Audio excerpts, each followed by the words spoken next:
végeleti a tűzijátéknak, és még mielőtt elfelejtem, vagy túl leszek ezzel az egészen, másnap már jaj, nem, már nincs kedvem, stb. Gyors megcsinálom ezt a videót. A parlament előtt voltak standok a söröknél, és ki volt írva az állistába, hogy nem is tudom, 900 forint volt a soproni, és akkor 500 a repohár, és visszamentem a repohárakat visszavinni. Mit csináljak ilyen poharakkal?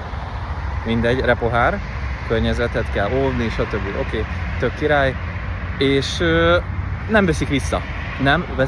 Nem az 500 forinton, de ember, repohár, hogy visszavegyék, és nem veszik vissza.